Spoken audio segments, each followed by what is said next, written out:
Hello guys, welcome to another video tutorial on this channel. Today I'm going to be showing you how to create a beautiful wall art portrait like what you are seeing on your screen right now.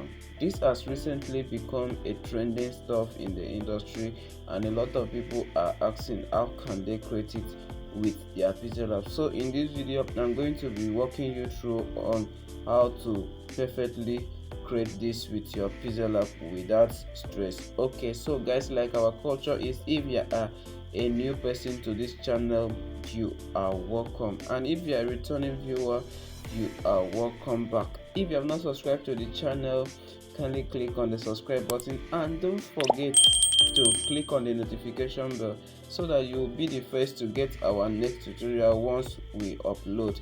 Okay, so without wasting much of our time, let's just jump into the video.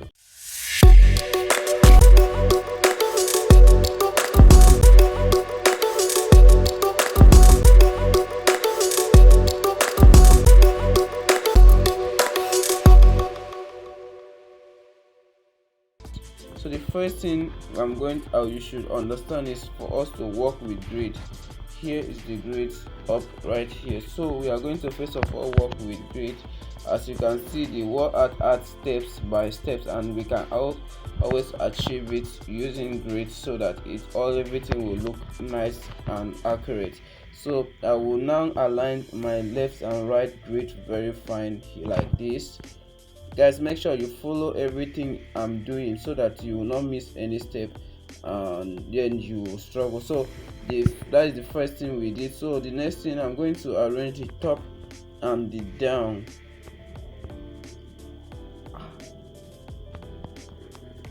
So after doing that, I'm going to import another one.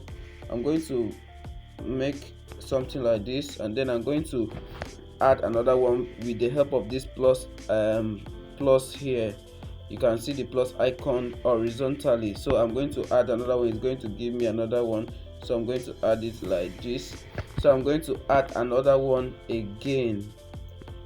You can see I'm going to add another one again, so we have up to like 3 of that. So I'm going to add another one again, something like this. So we are going to have something like that. So I'm going to bring this down so that the whole thing will look fine and unique.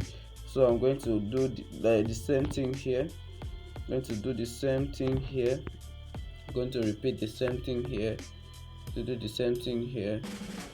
Okay guys, I believe this is nice. So we are going to be importing our shapes. So I'm going to create a shape, give it a color so that it soon do anything with the background. So I'm going to just drag it to the first line here. Guys, I hope you are following. So I'm going to go to relative position so that it can give me the middle, and then I'm going to drag. You can see I'm going to drag it right here so that it will fit with the line we created.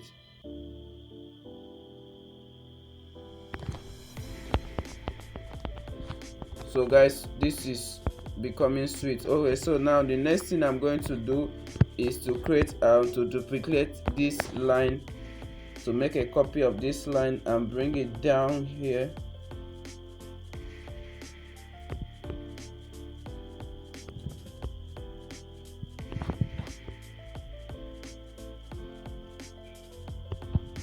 So I'm going to make it come down here.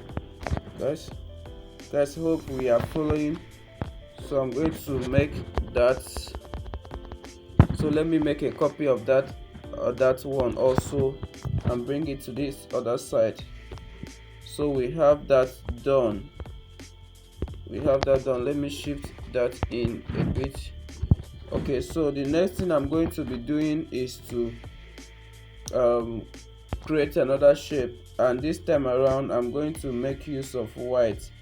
Just to I'm going to explain the reason. So I'm going to make use of white.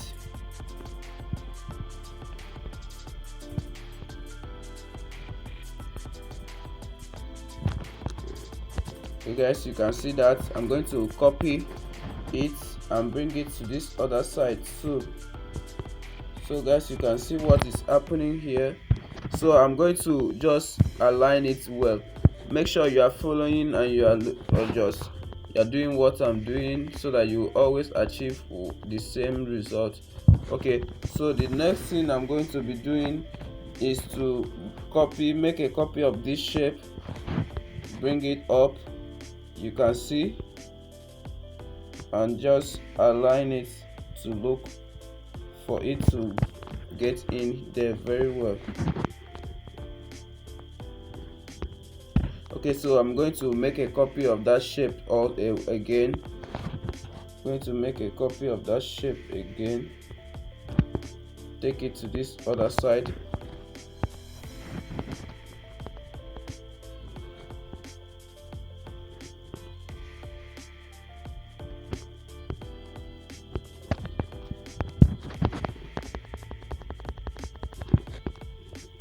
So I'm going to just give some space so that the work will really look nice and better. Guys, hope we are following.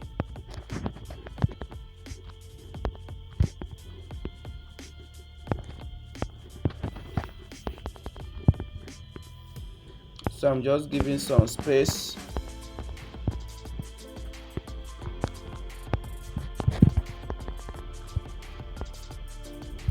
So now guys, we are almost done. So the next thing I'm going to be doing is to make sure I want to mesh the face shape, that is the big one, this big shape. Okay, I want to mesh it with these two white one.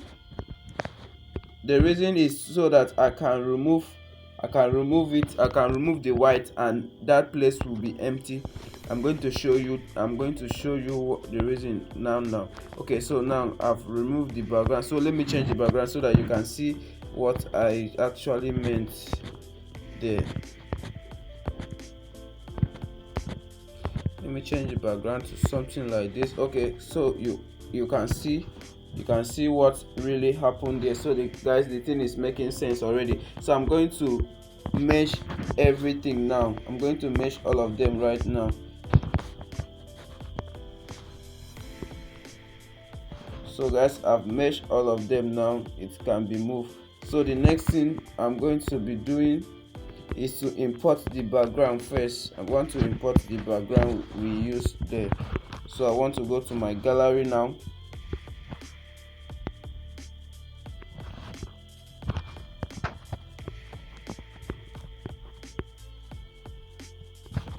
So I have this.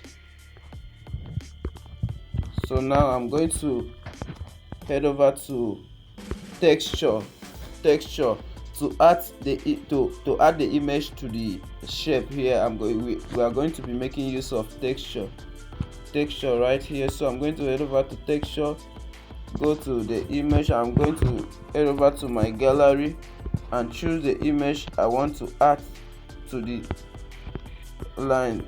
Guys, hope you are following.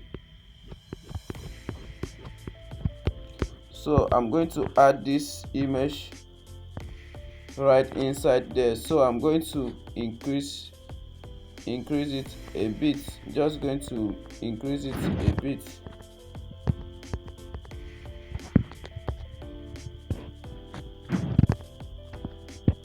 So guys, I believe this is okay. So the next thing I'm going to be doing is to head over to shadow so that it will look real. Okay, so if we leave it like this, it will not really look fine. So we are going to head over to shadow. I'm going to reduce the shadow a bit.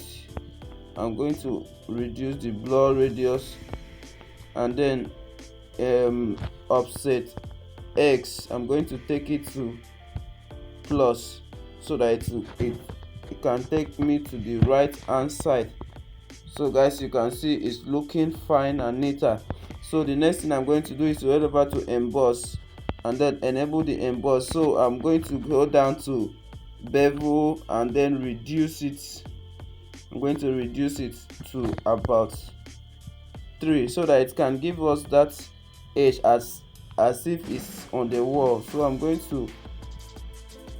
to increase the specular hardness so that the lightning will not be so much. And then the ambient light, I'm going to reduce it a bit.